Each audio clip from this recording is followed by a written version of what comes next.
محترم حاضرینو د روژې مبارکه میاشته ده. روژه هغه مبارکه میاشته ده چې د الله تعالی د رحمتونو یو خزانه ده، او روژه هغه مبارکه میاشته ده چې د الله تعالی د طرفه د بخښنې یو بهانه ده، چې الله تعالی دې میاشته کې بنده ته وایي بنده ته خو یو څه وکړه چې په هغې باندې زه تا وبخښم. نو که انسان د الله تعالی رحمت غواړي، که انسان د خپلې زندګۍ بخښنه غواړي، د هغې ټولو دپاره بهترین سیزن، بهترین موسم، بهترین زمانه دا د روژې مبارکه میاشته ده. ځکه دا هغه مبارکه میاشته ده چې څومره آسماني کتابونه د دنیا ته راغلي دي، الله تعالی د هغې ټولو د راتګ دپاره انتخاب د دې میاشتې کړی دی. تورات چې پر حضرت موسی علیه السلام باندې راتلی هم په دې میاشته کې و. انجیل چې پر حضرت عیسی علیه السلام باندې راتلی هم په دې میاشته کې و. او دغه رقم د داود علیه السلام کتاب زبور هغه هم په دې میاشته کې و. او د پیغمبر علیه السلام کتاب چې قرآن کریم دی هغه هم د سما او دنیا سره لوح محفوظ ته په دې میاشته کې راغلی دی. چې څومره آسماني صحیفې انبیاو ته راتلې، هغه که د ابراهیم علیه السلام صحیفې وي، که د حضرت شیس علیه السلام صحیفې وي، که د څومره انبیاو صحیفې وي، د هغو ټولو دپاره انتخاب هغه الله تعالی د دې میاشتې کړی دی. نو که سړی دا خبره وکړي چې په ټولو میاشتو کې چې 12 میاشتې راځي، په هغو ټولو کې بهترینه میاشته د رحمت میاشته، د بخښنې او د مغفرت میاشته، هغې په ټولو کې روژه مبارکه ده، نو هم به د سړي خبره ډیره بې ځایه نه وي غالبا. او دا هغه مبارکه میاشته ده چې دې میاشتې به انتظار پیغمبر علیه السلام ډیر کاوه. او پیغمبر علیه السلام چې به د دې میاشتې آثار ښکاره سو، نو بیا به پیغمبر علیه السلام ډیره دعا غوښته چې الله تعالی ما په خیر او عافیت تر دې میاشتې ورسوي.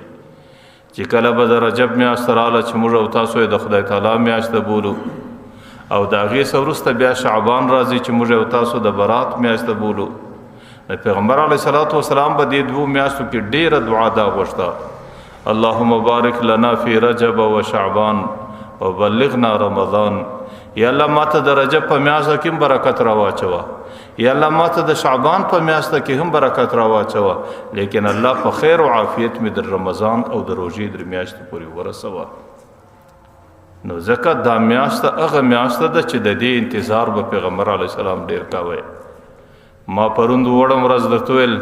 چې مشهور تابعی ابن فضل رحمه الله وایي زموږ بزرګان داسې وو چې هغې به 6 میاشتې د دې دعا کوله چې الله په خیر مې رمضان ته روژې ته ورسوه. چې کله به د روژې میاشته تېره سوله، بیا به 6 میاشتې د دې دعا روانه وه چې یا الله زموږ څخه قبوله کړه. نو 6 میاشتې به د روژې د راتګ دعا وه، او 6 میاشتې بیا د روژې د قبولیت دعا وله. نو ځکه دا ډېره مبارکه میاشته ده. حضرت علی رضی الله عنه به ویل ول زه چې 2 خبرو ته ګورم، زما دا عقیده سي چې الله تعالی دې امت ته عذاب نه ورکوي. ول یو چې زه د روژې میاشته ته ګورم چې الله تعالی د دې امت په نصیب کا، او بل چې زه قرآن کریم کې سوره قل والله ته زه ګورم. نو دې 2 میاشتو ته چې زه ګورم، دې 2 خبرو ته چې زه ګورم، زما عقیده دا ده چې الله تعالی دې قوم ته عذاب نه ورکوي. که چیرې الله تعالی دې امت ته عذاب ورکولی، الله تعالی دا 2 شیه په دې کې نه ایښوله، نه د روژې مبارکه میاشته کې ایښوله، ځکه د هغې د دعا په برکت باندې الله تعالی د امت څخه عذابونه پورته کوي، او نه سورة الاخلاص یعنی قل والله کې ایښوله، ځکه د هغې کې الله تعالی دا فضیلت ایښی دی چې یو بنده 3 واره تلاوت وکړي، بس داسې دی لکه ټولو قرآن کریم چې تلاوت وکړي. یو سړی 3 واره قل والله تلاوت کې پر دې خپل ځان یې چوکي، پر دې خپل ګریوان کې چوکي، پر دې لاسو باندې داس، پر دې سر، پر دې بدن باندې تیر کی، لکه هغې چې په ټولو قرآن کریم باندې ځان مسه کوي. نو ځکه مبارکه میاشته ده، او د الله تعالی د طرفه د مغفرت یو بهانې دي، او د الله تعالی د طرفه د مغفرت یو پیغام دی چې الله تعالی انسانان په دې میاشته کې په ډېر اسانه باندې بخشي. د روژې د میاشتې علماو لیکلي دي 3 درجې دي. یو روژه میاشته دا د عوامو روژه ده. عوام په خپل روژه کې بس د 3 خبرو خیال ساتي. یو د خوراک سزان را ګرځي او یو د اوبو چښلو سزان را ګرځي او یو د خپل کور د زنانی د هغې سره د قربت او د تعلق سزان را ګرځي. دا د عوام الناس روژه ده. عام خلکو باندې چې روژه راسي هغې دا ګمان دی چې بس په روژه کې دا 3 کاره دي، خوراک به نه کوم او چښل به نه کوم او د کور د انسانانو سره تعلق به نه ساتم، بس د روژه سو. دویم قسم روژه د خواصو ده. خواص په خپل روژه کې د 4 خبرو خیال ساتي. 3 دغه خبرې دي چې خوراک باندې، چښل باندې او کورنی تعلقات باندې او د دې سره د بدن ټول اندامونه د ګناه څخه باندې. سترګې را کنټرول دي، ګناه به نه کوي په دې میاشت کې. ژبه را کنټرول ده، غیبت به نه کوي، بې ځایه وینا به نه کوي. غوږونه را کنټرول دي او د بدن ټول اندامونه را کنټرول دي. په لاس باندې به ظلم نه کوي او په پښو باندې ناروا ځای ته به ورتګ نه کوي او دغه رقم په نورو اندامو به ګناه نه کوي. دا د خواصو روژه ده. لیکن بعض خلک داسې دي په دې معاشره کې چې اخص الخواص دي، چې هغه په دې خواصو کې را چیده خلک، را چڼ سوي خلک او را غوره سوي خلک دي.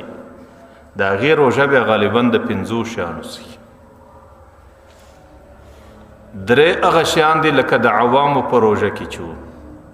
او 4 د ګناه سره ګرځېدل لکه د خواصو په روژه کې چو، او 5 هغې په روژه کې دای چې د دې میاشتې 24 ساعته زندگی چې کله د ده بدن کې سای او د ده په بدن کې هوش او عقل او د ویشي د الله د یاد سره د خپل آخرت د یاد سره غافل نه پاتې شي. هغه سارم خپل رب او حضور ته حاضر دی او د هغې په دماغ کې مازیګرم د خپل رب حضور ستا او د ورځې هم ستا او د شپې هم ستا او سهار هم ستا او ماښام هم ستا. نو هغې بیا دا میاشته د الله تعالی د حضور میاشته بولي چې دې میاشته کې به زه خپل رب ته حاضر یم. لیکن ګوره د هر چا خپله درجه ده او چې هره درجه کې د سړي روژه وي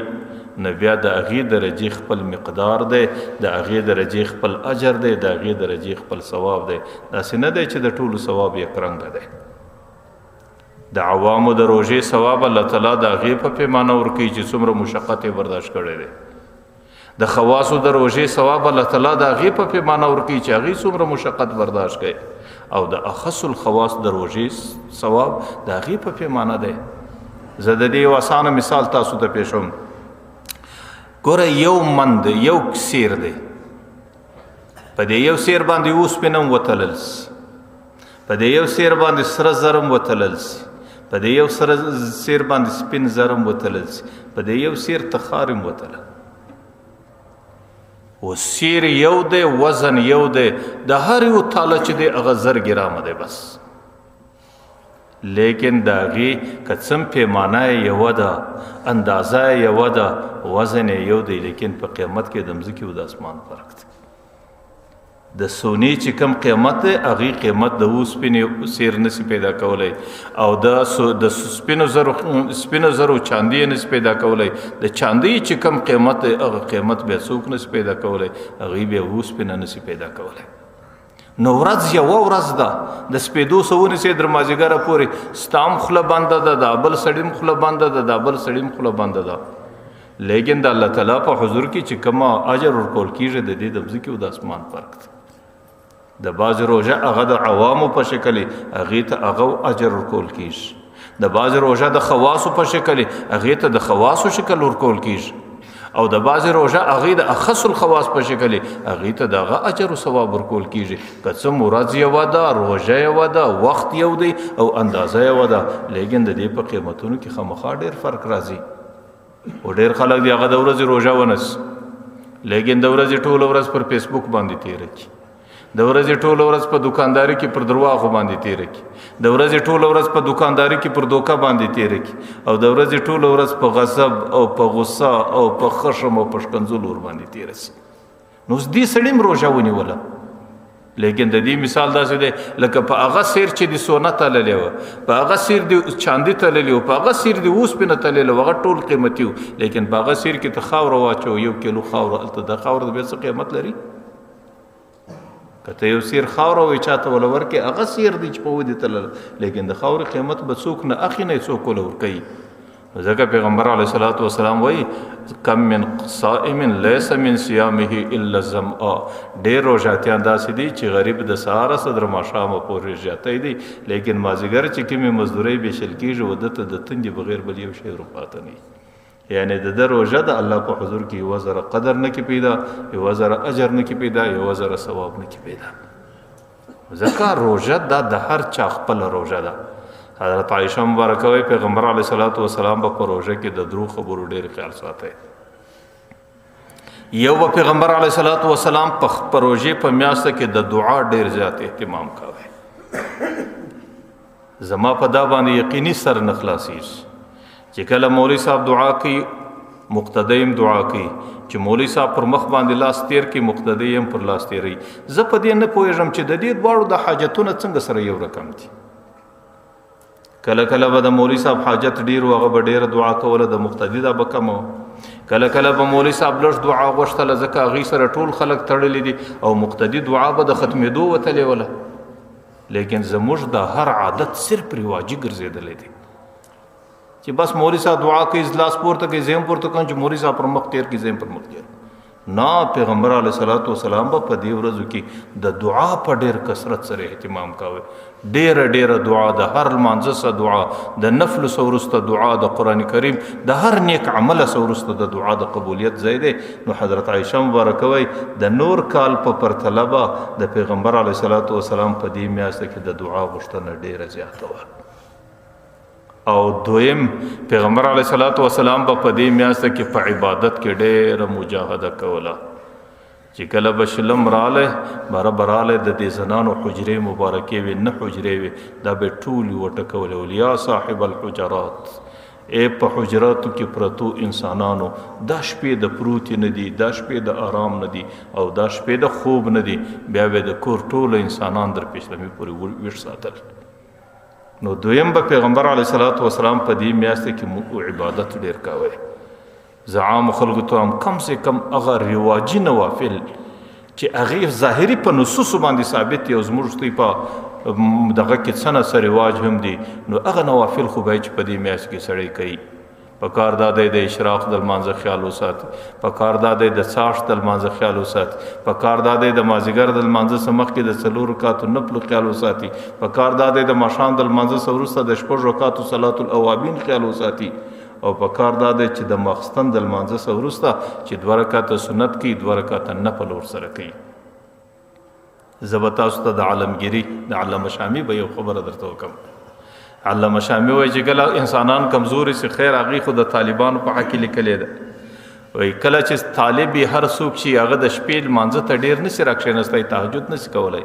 یو عالم دی د شپې در 12 بجو پورې کتاب ګوري هغه غریب بیا سهار ګرد ورځ درس ورته ګوري بیا چی راکښېنستی سي نو هغې دا لیکلي دي که سړی د ماخستن د 2 رکعاتو سنتو سره 2 رکعاته نفل په نیت د تهجد وکړي الله تعالی د قیامت په میدان کې په تهجد کوونکو کې راپورته کوي د شپې راکښېنستل نه غواړي او د شپې مشقت پر ځان تیرول نه غواړي که صرف د ماخستن د لمانځه 2 رکعاته سنت چې ته کوې او 2 رکعاته نور نفل د وترو څخه مخکې په نیت د تهجد ورسره وکړه که د شپې راکښېنې که نه راکښېنې الله تعالی دې د قیامت په میدان کې په تهجد کوونکو انسانانو کې راپورته کوي نو دویم پیغمبر علیه الصلاۃ والسلام به په دې ورځو کې عبادت ډېر کاوه او دریم پیغمبر علیه الصلاۃ والسلام به حضرت عایشه مبارکه وی د هغې سخا د هغې صدقه د الله په لار کې د هغې مال خرڅول دا به داسې و لکه یو تیز آس چې په میدان کې روان دی یو عام طور سړی پیدل روان دی یو تیز آس روان دی چې هغې په لږ وخت کې ډېر غټ مسافت او ډېره غټه مځکه کاټوي د پیغمبر علیه الصلاۃ والسلام سخا به په دې شپو کې ډېره چابکه روانه زه دا وایم چې دا د اجر شپې دي خلکو دا د ثوابونو شپې دي د الله تعالی د رحمتونو شپې دي د الله تعالی د طرفه د بخشش بهانې دي په خدای قسم الله تعالی په ډېر لږ څه سړی بخشي ځکه تاسو ګورئ زموږ او ستاسو معاشره ده زموږ او ستاسو زندگی ده خلکو زه به دې خلکو کې غږ وکم چې کم سړي څه ګناه نه کېږي په خدای قسم که یا زه لاس پورته کوی سم یا تی پورته کوی سي زموږ او ستاسو زندگی، زموږ او ستاسو ورځ او شپه، زموږ او ستاسو مجلسونه، زموږ او ستاسو نظرونه او زموږ او ستاسو د زندګۍ کړنې، که زه دا درته هم در نیمایي ډېرې ګناه ته ډېرې نږدې دي، هم به بې ځایه دي. او د ګناه مغفرت، ګناه به خامخا کېږي، لیکن بهترین انسانان هغه دي چې د ګناه بخښنه وغواړي او د ګناه د بخښنې دپاره بهترین ورځې دغه دي. ځکه دا د روژې ورځې د روژه څومره فضیلت لري. پیغمبر علیه الصلاة والسلام وایي من صام یوما تطوعا، یو سړي یوه نفلي روژه ونیوله په دې نیت چې د پیغمبر سنت دی چې وینیسي، بیا خو نور علی نور دی. یاره نن 14 ورځ د پیغمبر روژه نیولې ده، نن د 14 ورځ د پیغمبر روژه نیولې ده، نن د 15 ورځ د میاشتې د پیغمبر روژه، نن د دوشنبې ورځ د پیغمبر روژه نیولې ده، نن د پنجشنبې ورځ د پیغمبر روژه نیولې ده. زه د سنت په نیت باندې نن یوه نفلي روژه نسم. پیغمبر وایي من صام یوما تطوعا، چې یو سړي نفلي روژه ونیوله، ثم اعطي ملء الارض ذهبا، بیا دا د مځکې ټوله فضا د سرو زرو ورته ډکه کړه. د اسمانه سونې سي در دې مځکې پورې، د شرقه سونې سي در غربه پورې، د جنوبه سونې سي در شماله پورې، دا ټوله فضا د سرو زرو او سره زر او سونه په دې دنیا کې د ټولو څه قیمتي عام شی دی. پیغمبر علیه السلام لم یستوفي ثوابه، د دې ټولې مځکې د کورې په سرو زرو د هغې ثواب او بدله نشي پوره کېدی. دون یوم الحساب، د هغې ثواب او بدله به الله د قیامت په میدان د جنت په نعمتو ورپوره کوي. د دنیا ټوله کورکه د سرو زرو ورته ډکه کې او د دنیا ټوله کورکه د سونې ورته ډکه کې، د هغه سړي ثواب نشي پوره کېدلی. نو روژه دا ډېر بهترین عمل دی. لیکن که چیرې الله تعالی یو چاته فرضي روژه ور نصیب کړي، لکه الحمدلله موږ تاسو ته الله تعالی دا در نصیب کړې ده، د دې سره الله تعالی څه کوي؟ زوجه الله بكل ليله 100 حور من حراء الجنه، پر هر روزه مات الله تعالی د دې بنده د پار سره د دې بنده د صلح حور سره نکاح کوي. ما مخکې ورځ درته ویل چې حور څنګه مخلوق دی. الله تعالی حور مقصورات فی القیام، هغې د جنت په خیمو کې ناست حور دی، مخلوق دی. هغې ته الله تعالی داسې حسن او جمال ورکړی دی، که د هغې د دې ګوتې دا یو نوک دی دنیا ته راښکاره سي، د دې کوچنۍ ګوتې نوک، پیغمبر ولو ان اقل ظفرین، پیغمبر وایي که د کوچنۍ ګوتې نوک راښکاره سي، چې کله د دنیا فضا ته راښکاره کړي، هغې کې الله تعالی دومره رڼا او ښایست ایښی دی چې د هغې د رڼا په خاطر به د دنیا لمر تاریک پاته سي. لکه ګورئ د ورځې چې لمر راوخېږي، دا ستوري غایبېږي نه، دا ستوري په فضا کې یي، حالي د ستورو رڼا کمزورې ده، د لمر رڼا ډېره تیزه ده. د ستورو د رڼا په مقابل کې د لمر رڼا ورکه سي، د لمر د رڼا په مقابل کې د ستورو رڼا ورکه سي. دغه رقم که چیرې د هغې حورې دا یو کوچنی نوک دی دنیا ته راښکاره سي، بیا د هغې د نوک په رڼا کې به د لمر رڼا داسې ورکه سي لکه د لمر د راختو په رڼا کې چې د ستورو رڼا څنګه ورکېږي. خو ما درته ویل دا خبرې و زما او ستا دماغ کې به راځي یا به نه راځي، په دې خاطر چې زما او ستا د دماغ په کمپیوټر کې دومره استعداد نشته چې د دنیا په دایره کې ګرځو او د جنت حسن او ښایست ځان ته معلوم کړو. دا حسن او ښایست هلته سړي ته معلومیږي چې سړی د جنت هوا ووایي او په دماغ کې د جنت د هوا استعداد پیدا سي. پیغمبر علیه الصلاة والسلام وایي که چیرې د هغې حورې د خولې د لاړې یو څاڅکی هغې د دنیا د عظیم سمندر تور وغورځي، پر دې دنیا اوه سمندره دي، دا به ټول د عسلو د شهدو څخه خواږه پاته سي، ځکه د هغې په لاړه کې دومره. لیکن په جنت کې چې کومه حوره ده، زه دا وایم په هغې کې لاړه نسته، په هغې کې د فض بلغم نسته، په هغې کې د بولو د حاجت د ضرورت دا شیان نسته، ځکه دا ټوله نقص دی او د جنت په حوره کې الله تعالی نقص نه دی پیدا کړی. که د هغې خبرې د یو مړي سره وسي، د هغې په خبرو کې الله دومره ذوق او خوند ایښی دی چې د هغې د خبرو په خاطر به دا مړی د مرګه سوه ژوند ته راوغورځي. د هغې د سر یوه دو پټکه په دې ټوله دنیا کې سره وشوري، دا ټوله اوه بر اعظمه کې به د هغې خوشبویي سره ولاړه سي. د هغې د بدن اندامونه په 80,000 لباسه کې نه خوندي کېږي. که ته ماته وایې د یوې حورې پر بدن به 80,000 لباسه څنګه وي؟ هغې په دې شکل چې هغه لباسونه هغې د کپړې نه دي چې وزن ولري، هغه لباسونه د نور لباسونه دي او نور وزن نه لري. نو زوجه الله بكل ليله 100 حور من حراء الجنه. په خدا قسم چې ته دلته په روژه مات باندې ناست دی، الته په جنت کې د حور سره نکاح ده، الته په جنت کې د حور سره عقد دی، او الته په جنت کې الله تعالی د حور نصیب او قسمت تاسو درکړي چې کم سړی د روژې مات د روژې په وخت باندې. ما درته الحور الله تعالی عجیب مخلوق پیدا کړی ده. حضرت جبرائیل علیہ الصلوۃ والسلام جنت لراله، د جنت دیدار کوي. په جنت کې یو برېښنا جوړه سوله. حضرت جبرائیل علیہ الصلوۃ والسلام دستی پر سجده باندې پریوت. چې کله پر سجده باندې پریوت د اراده سوله چې په جنت کې د الله تعالی دیدار دی، دا د الله تعالی انوارات او نور دی. نو زړه دا وغوښتو چې د الله دیدار ماته په سجده کې میسر سي. چې کله دای په سجده باندې پریوته الله تعالی د عرش سره غور باندې وکي، ارفع راسك یا روح الامین. ای جبرائیل سر راپورته ک سر دې څنګه پرمځکه کښې شو. حضرت جبرائیل ورته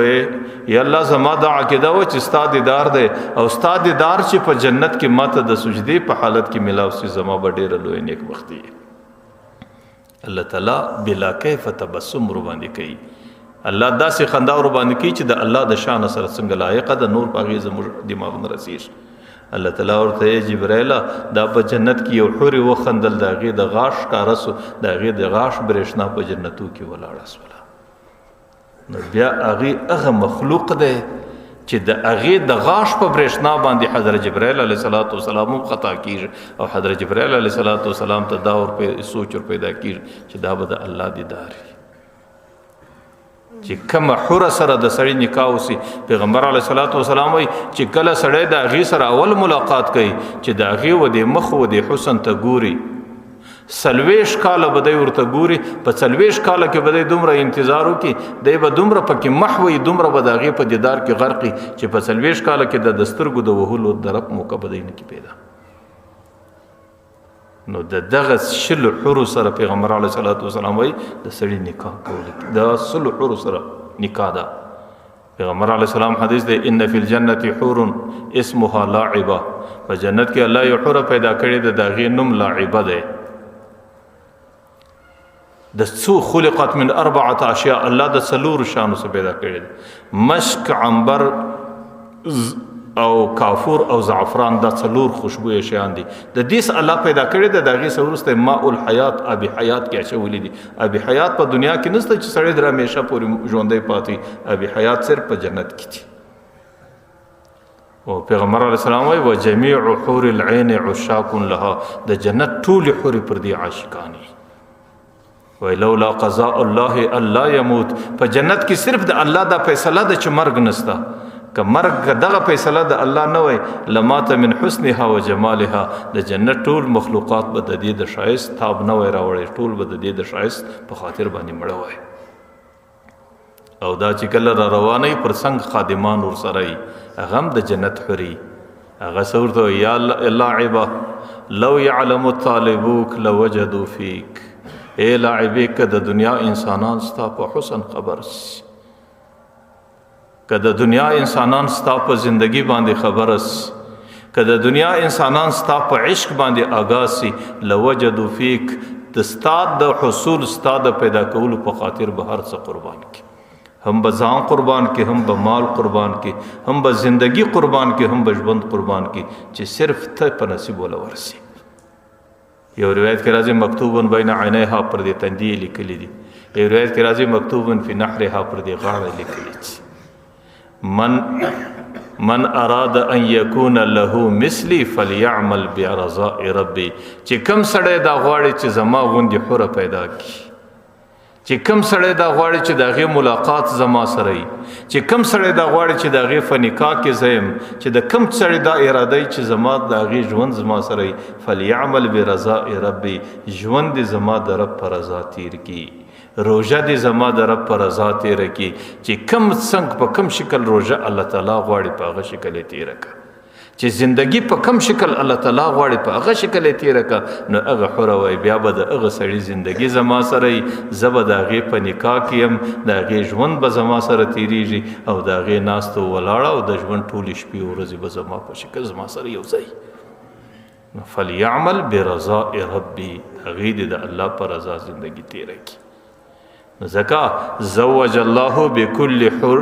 بكل ليله 100 حور من حراء الجنه د هر روزه مات پر وخت د سړي د 100 حور سره نکاح د په جنت کې. او وبنا له چې کله سړی واده وکي زده نو جوانانو ته هم د سړي سره دستی د دې فکر سره چې واده خو کور غواړي، واده خو وجره غواړي، واده خو کمره غواړي، واده خو خونه غواړي. نو چې الله تعالی د روزمات پر وخت د په نکاح کې صلح سل حر راولي، نو بیا خو حر یو نه د سل دی، او بیا هغه حر خامخات ځان له کور غواړي، ژوند غواړي. پیغمبر علیه السلام یې بنا له بیت فی الجنه، په جنت کې دته یو کور جوړي د هر روزمات پر وخت. کور څنګه کور دی؟ دنیا کې چې سړی کور غواړي هغه دوه طرز، یو د کور نقشه چې دا کور جوړیږي څنګه، دا کچا جوړیږي، دا پوخ جوړیږي، دا په سیمټو جوړیږي، دا په غچ جوړیږي، دا پر کوم نقشه جوړیږي، دا سره کم جوړیږي.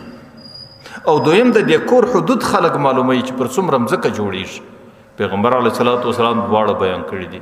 پیغمبر علیه السلام د کور نقشه داسې ده، لبنه من یاقوت حمراء، یو خشته د سرو یاقوت، ولبنه من زمرد خضراء، یو خشته د زرغونو زمرد، ولبنه من لؤلؤ بیضاء، یو خشته د سپینو ملغلور. درې رقم خشته راخستل کیږي، یو سره یاقوت او یو زرغونه زمرد دی او یو سپینه ملغلره ده. اوس خشتي چې لګیږي دا په خشته لګیږي، خټه چشت او ملاتها المسک، دا د پیغمبر علیه السلام الفاظ دي. هغه وای دا خټه چې دا غیر ټوله مشک دی. وحسباؤها الياقوت وبطحاؤها، وحسباؤها لؤلؤ وبطحاؤها یاقوت. دا غیر په مابین کې چې کومې کوسی دی هغه د یاقوت دی، دا غیر په مابین کې چې کومې غونډۍ دی هغه د ملغلورو دی. وحشيشها زعفران، دا غي دا چمنیان ټول زعفران دي. وسقفها عرش الرحمن، دا غي د خونو چت د الله تعالی عرش دی. الله تعالی په دې ټول مخلوقاتو کې خوبصورت مخلوق، شایسته مخلوق د خپل عرش غوندي بل څوک نه دی پیدا کړي. د الله عرش د الله د جنتو سم ډېر شایسته دی. چې کم څوک جنت لورسي هغه ته د الله تعالی د عرش دیدار د خپل درجه مطابق، چاته په میاشت کې یو ځلی، چاته په هفته کې یو ځلی، چاته په ورځ کې یو ځل د الله د عرش دیدار دی، او دوی په ټول ورځ د الله د عرش د دیدار په انتظار کې. لیکن چې کم څوک الله تعالی دغه کور د روزمات پر وخت باندې ورکوي، هغه چې د خپل خوني چت ته وګوري نظر د الله تعالی پر عرش باندې لګیږي، ځکه دا غي د خونو چت د الله تعالی عرش دی. اوس دا کور پر څونم ځکه باندې جوړي. پیغمبر علیه السلام وی لو ان الدنيا كلها لوزعت فيها، کچيري د دې مځکه ټوله کور راواخه، د مځکه ټوله او بر اعظم ده، کچيري دا ټوله راواخه لوزعت فيها، د کور په کونج کې کښېږدي. دا سي معلومیږي لکانه بمثل مرأة عنز من الدنيا فيها، لکه د بزی کښنی بچی چې د دنیا په کونج کې کښېږدي. د بزی یو کښنی بچی چې د دنیا په کونج کې کښېږدي، هغه به د دنیا کم ممزکه ورسي، او دنیا ته به څه نسبت دي، او دنیا ته به څومره کم معلومیږي او څومره کښنی به معلومیږي. دا ټوله دنیا کرا واخې د دغه روژاتي د پاره چې الله تعالی دغه کور جوړي، که چیرې په دې کونج کې کښېږدي لا به هم دا ټوله کښنی دونه به معلومیږي لکه بزی بچی چې د دنیا په کونج کې شو ورسره. او بیا چې سړی د شپې تراویح مو کی، زه بار بار دا درته وایم چې تراویح کې الله تعالی ډېر لوی اجر یې ښی دی. پیغمبر علیه الصلاۃ والسلام کتب الله بكل سجده، الله تعالی د هر سجدي په مقابل کې 500 والف حسنه فنزل سونی کړي. او یو د حضرت ابو سعید الخدری روایت ده، د هر سجدي په مقابل کې الله تعالی 80,000 محل تیاری. د هر سجدي په مقابل کې الله په جنت کې یو درخت جوړي چې درغه لاندې تکونکې سور چې پر حیوان پر سوارلی باندې سپوري په 1500 کال کې هغه تک نسی کاټولای. ولیکن خلکو یو خبره وتر دا د دې پوری خوشي خبرې وي، اوس بلش خبره سره ترخه کو په دغه بسر خلاص کو چې دغه کور و چاته ورکی. ایا دا د موت تر کوي چې د موت روزي نیولې، او دغه د صلح حر سره نکاح چې ورکی دا و چاته ورکی. د کم روزاتی د روزمات پر وخت د صلح حر سره نکاح کیږي.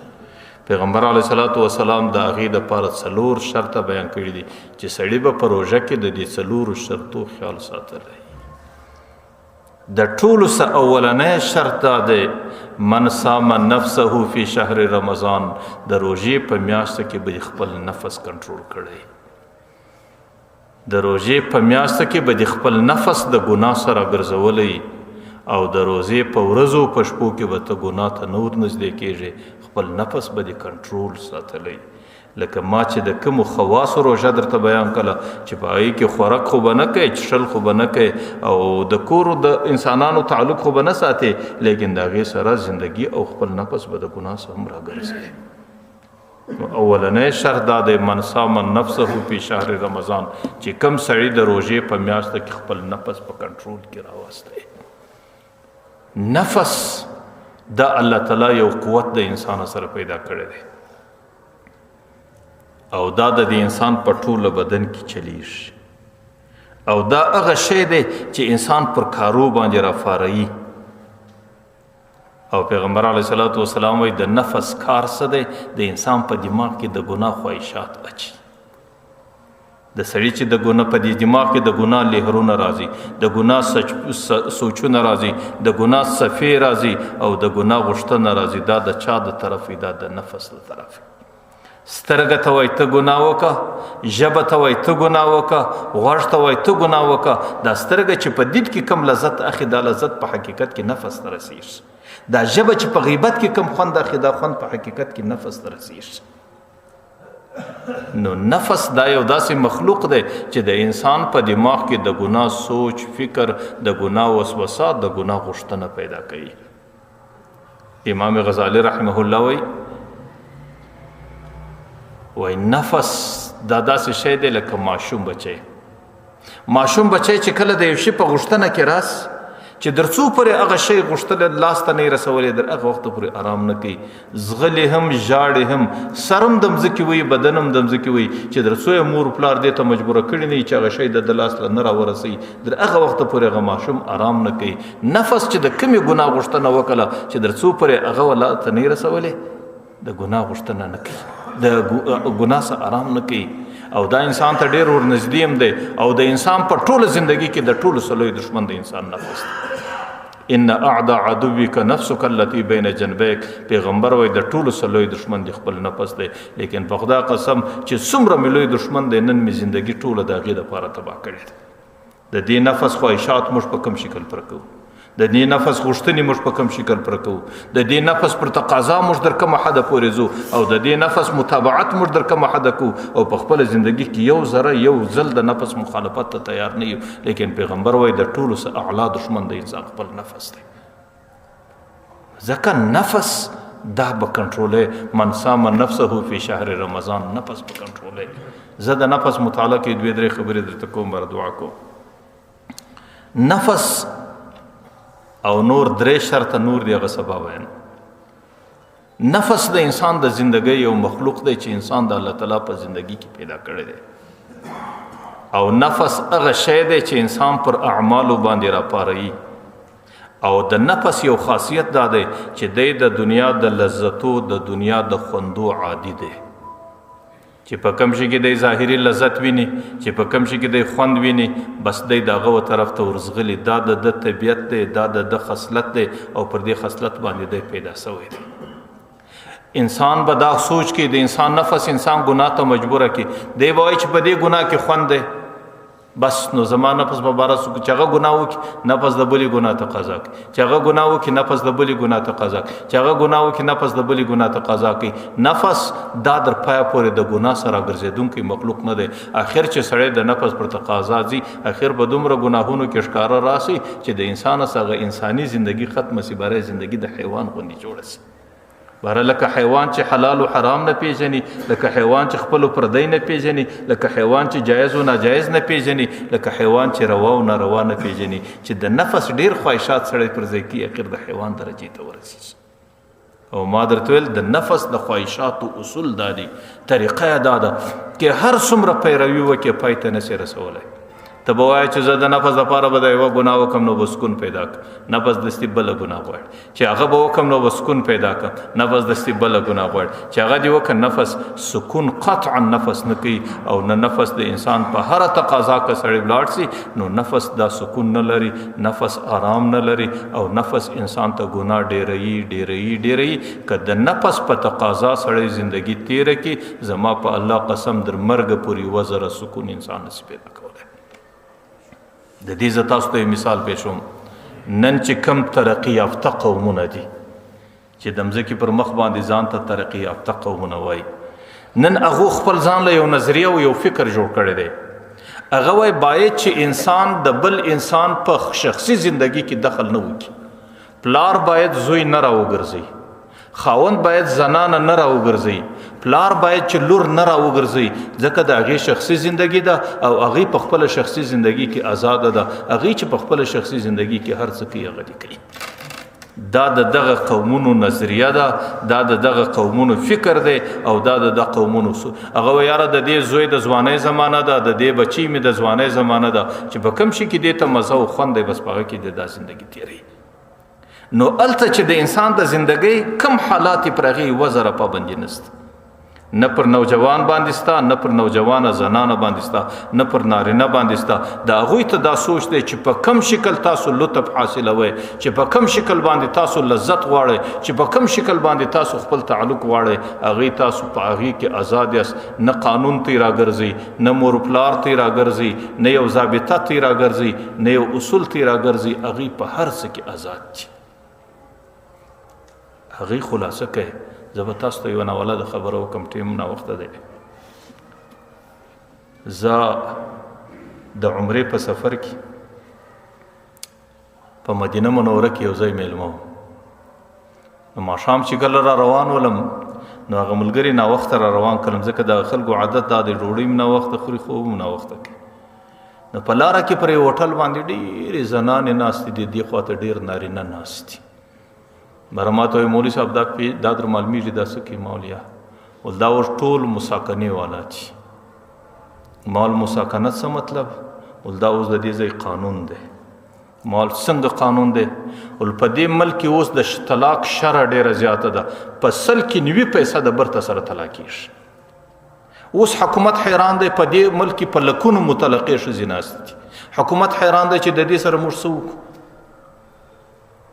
نو حکومت د دې دپاره نظام اوس یو قانون یې پاس کړی دی چې کم نارینه او زنانه چې واده سره کوي، نکاح سره کوي، د نکاح څخه مخکې به 3 میاشتې 4 میاشتې دوی دغه ژوند سره تېروي. او ما ته ویل چې دغه بلډینګان ټول د مساکنې والا دي، او دغه زنانې دي، دغه نارینه دي، دا ټول سره مساکنه. دا اوس یو سات کوي هغه د خپلو ملګرو سره مجلس کې دا ماخستان چې څو ناوخته دوی 2 کوټه سره نیولې د ځي 3 میاشتې دلته دوی سره تېروي. څوک د دوبۍ په سفر ځي، څوک د امریکې په سفر ځي، څوک په کوم ځي. 3 میاشتې بعد که دوی په طبیعت سره پوسلو نو بیا دوی نکاح سره کوي، او که په طبیعت نسو سره پوه باره هر یو پر خپله لار ځي. په دې شکل حکومت د دې طلاق شرع کموي، او بیا به ژر نه سره طلاقېږي. او په دې کې د نکاح څخه مخکې چې دغه نارینه او زنانه سره ګرځي، دې باندې قانون دی. نه پلار څه ورته ویلی سي، نه مشر څه ورته ویلی سي، نه قریب څه ورته ویلی سي، نه بل څوک پابندي پر کولی سي، نه قانون پر دې پابندي کولی سي. نو هغې ته دا زندگی دومره آزاده ده، او باقاعده چې دوی په کومو محلاتو کې سره اوسېږي، د هغې محلاتو باقاعده نگراني به حکومت کوي چې دوی ته څوک خلل ونه رسي. څوک دلته هلته که پلار صرف دی بچی تول چې بچی ولې داسې کوي، هلته پلار دستي 3 کاله په قید کې دی او 14,000 جرمانه دی. که پلار او لور ته ویل چې لوره ته د چا سره ګرځي، او که وزوی ته ویل چې زوی ته د چا سره ګرځي، نو بیا پلار مجرم دی، بیا به 3 کاله دی په جیل کې تیروي، او بیا به دی 14,000 ریاله جرمانه پیش کړي. نو هغه قومونو دا زندگی ځان ته دومره آزاده کړې ده. لیکن تاسو ورسئ په دې ټول وطن کې وګورئ، یو سړی ولاړ که ورته سړی تا ته خو په دې خپله زندگی کې ډېره ازادي وه، آیا تا ته د نفس سکون میلاو شو چې هر څه دې وکړو؟ په خدای مې د قسم په ټوله ښار کې به سړی نه کې پیدا چې ما سکون پیدا کړي، بس ما د نفس ټول خواهشات سره ورسوم. نو د نفس مزاج داسې دی چې هر څومره آزاد کې، چې هر څومره روان کې، لیکن چې کله لطف او سکون او آرام دا اخرنی منزل دی، دا اخرنی منزل د په نصیب کې نسته. قرار چې یوه ګناه دې په وکړه دی د بلې دا غواړي، چې بله ګناه دې په وکړه دی د بلې دا غواړي، چې بله ګناه د هر خواهش سره بل خواهش پیدا کوي، د هرې ګناه سره بله ګناه ځان ته پیدا کوي، او د هر طلب سره بل طلب ځان ته پیدا کوي. د سړي ټوله زندگی عبارت د نفس په خواهشاتو کې تېرېږي. لیکن پیغمبر علیه الصلاۃ والسلام وایي د روژې اول شرط دا دی من صام نفسه فی شهر رمضان، د نفس به دې کنټرول کړی. او د نفس کې یو شی دی، د نفس مثال داسې دی خلکو لکه د بازاري سپي، یو د سارا سپی دی هغې چې پر سړي باندې رحم لسي هغې بده مختصر یو سړي ته خوله ور اچي. یو دا د سارا سپی دی چې کله ځین روان سوې دی در پسې راځي راځي راځي راځي اخر خوله در اچي، او که دې مخ پر راوګرځوي پر ځای درته ودرېږي. د نفس مثال داسې دی چې نفس در هغه وخته پورې د سړي سره د ګناه مطالبه او تقاضا کوي چې در څو د خبره منې، که دې د ده مخ ته مخ راوګرځوي چې بس نفس ستا تقاضا نور نه پر ځای کېږي، دی پر هغه ځای بیا ودرېدي. نو د نفس په مقابل کې استقامت کول او نفس د ګناه سره ګرځول او د نفس مقابله کول، او په دنیا کې غیرت او په دنیا کې دلاوري او په دنیا کې شجاعت دا دی چې سړی په خپل زندگی کې استقامت ولري، د یو چا په مخ کې درېدی سي. تاسو ګورئ په دې مرغانو کې در ټولو بهترین مرغه باز دی. د باز پرواز ته نه دی لیدلی. نور حیوانان چې ځي چې هوا د دې خوا دی د هوا په لار ځي، د باز ګرد عمر عادت دا دی د هوا په مقابل کې راځي، دی په خپل زندگی کې مقابله د ته ډېر خوند ورکوي چې هوا د کومې خوا را روانه ده دی پر هغه خوا باندې ځي او دی د هواو په مقابل کې ځي. نو د انسان بهترینه زندگی هغه ده چې هغه د نفس په مقابله کې تېره سي، چې نفس دا تقاضا وکړه چې ته دلته بد نظري وکړه، ته و نفس ته وایه چې نیک وم په خدای مې دې قسم کې وکړم، ته دا سترګې کښته کړه. پیغمبر علیه الصلاۃ والسلام وایي الله به داسې ایمان په نصیب کړي یجد حلاوته فی القلب، چې په دې زړه کې به په خپله خوند محسوس کړي چې د ایمان کې څومره خوند شته. چې کله نفس د یو ګناه تقاضا وکړي ته مقابله وکړه، هغه نفس د ګناه سره وګرځوه، د هغې په مقابل کې الله تعالی. تاسو ګورئ په دنیا کې اوس عجیبه حالات دي. د دنیا نظام دومره آزاد شوی دی چې انسانان په خپل شخصي زندگی کې دومره آزاد تللی دي. 1400 کاله مخکې پیغمبر علیه الصلاۃ والسلام چې کومې خبرې کړې وې چې بهرنۍ دنیا ته سړی ورشوسې په خدای قسم هره صادقه ده. پیغمبر علیه السلام پر دې خلکو به یو وخت داسې زمانه راسي چې خلک به دومره بې حیا سي چې انسانان به زناګانې خو عامې سره کوي، لیکن د لارې پر سرو چې سره کوي د لارې پر څنګ به خلک په زنا سره اخته وي. دینداره سړی ښه سړی هغه دی چې هغه خالي دی ورته وایي چې کوشادیانو دی لږ خو د لارې سو شاته سي. ول دا به د ټولو امت هغه ښه سړی چې خلک به پر لارو پر سرو باندې پځي. تاسو ورسئ دې مغربي ملکو له په خدای قسم دغه منظر اوس قدم په قدم سړي مخ له راځي. په پارکو کې څه حال دی، هلته د زنا دپاره نایټ کلبونه دي، هلته د زنا دپاره خپل مرکزونه دي، هلته د زنا دپاره خپل پارکونه دي، هلته د زنا دپاره خپل حوضونه او تلاونه دي چې په کم شکل باندې دوی ته زنا ته اراده وکړي په هغه شکل دوی ته زنا میسره ده. لیکن نفس ظالم پر هغه باندې هم آرام نه کوي. نن په دغه زنا په دغه آزاد ماحول کې د نفس سکون نه کېږي. نن چې ته وګورې په امریکا کې زنا بالجبر په زوره د یو چا سره زنا کول د دې شره در ټولې دنیا زیاته ده. حالانکه په امریکا کې د زنا کولو او د ګناه کولو او د جنسي خواهشاتو پر ځای کولو مخ ته یوه ذره رکاوټ نشته. په رضا باندې، په شوق باندې، په خوښه باندې هر ځای حکومت ستا حفاظت کوي، هر ځای زنانې تا ته پیدا کېږي، هر ځای ستا خواهش پوره کېږي. لیکن هلته اوس د زنا بالجبر چې په زور باندې د چا سره زنا کول دا در ټولو زیاته ده. د هغې وجه دا ده نفس د زنا بالرضا خوند وکاته، اوس د هغې ظالم په دې باندې سکون نه کېږي، په دې کې سوچ دی چې زنا بالجبر بیا څنګه ده. نو اوس هغه قومونه دې حد ته رسېدلي دي چې په رضا باندې دته هر څه پیدا کېږي، لیکن دی زنا بالجبر پسې کوي. نو دا مې در دې پورې درته ویل چې د نفس حالات چې څومره پر مخ باندې لکې هغومره ازادي کوي. په دې بیمارۍ کې بیماري ده، په عربو کې هغې ته جوع البقر ویل کېږي. هغه غویو ته ورلوېږي، غویې خوراک کوي نه مړېږي، اخر یې دا نفس وپړسېږي ځله وچاودل شي. او یوه ناجوړي ده په دې عربي کې هغې ته مرض د استسقا ویل کېږي. انسان اوبه چښي اخر نه وبېږي، دا نس یې وپړسېږي بر سره مړ شي.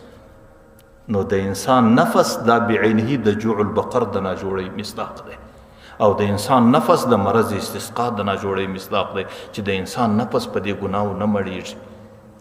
چې هر څومره پر مخ کې د نورې ګناوې درته پیدا کوي نورې ګناوې درته پیدا کوي لیکن ما درته ویل چې انسان کله انسان نی په انسان کې الله تعالی استعداد یې شي په انسان کې الله تعالی احساس یې شي هغه انسان د خپل نفس د خواهشاتو څخه په هر شکل کنټرولولی شي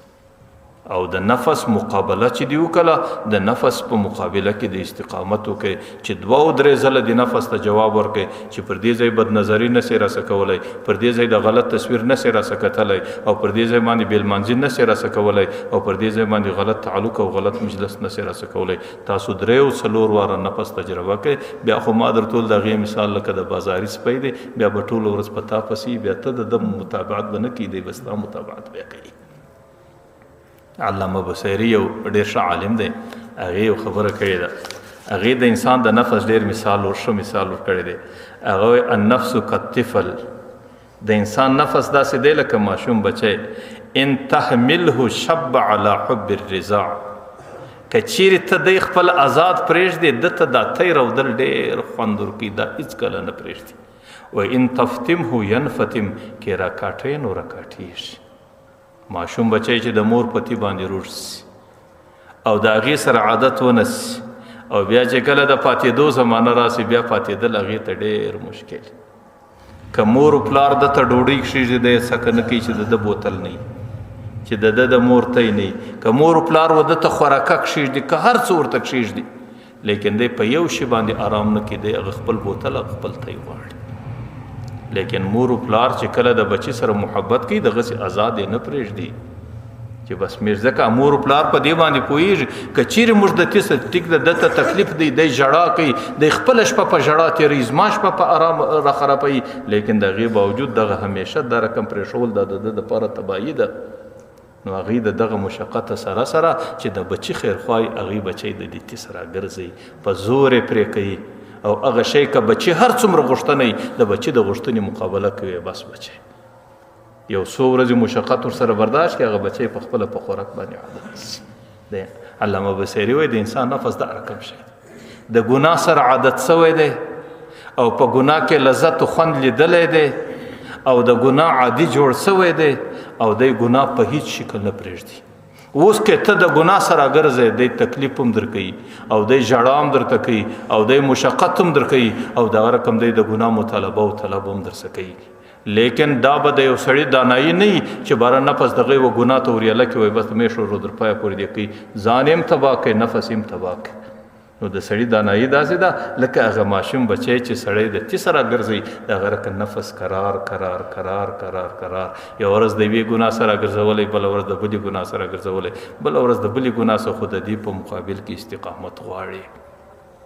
د دې په مقابل کې کلک عزم غواړي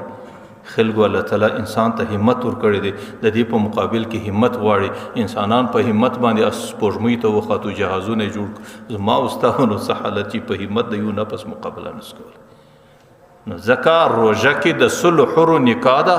او پر هر روژه مات باندې بېشماره کورونه په جنت کې دي او په هر تراوو کې ډېر لوی نعمتونه دي د چا دپاره دي اولنی شرط د هغه چا دپاره دي من صام نفسه فی شهر رمضان چې کم سړي د روژې په میاشته کې خپل نفس د ګناه سره وګرځوي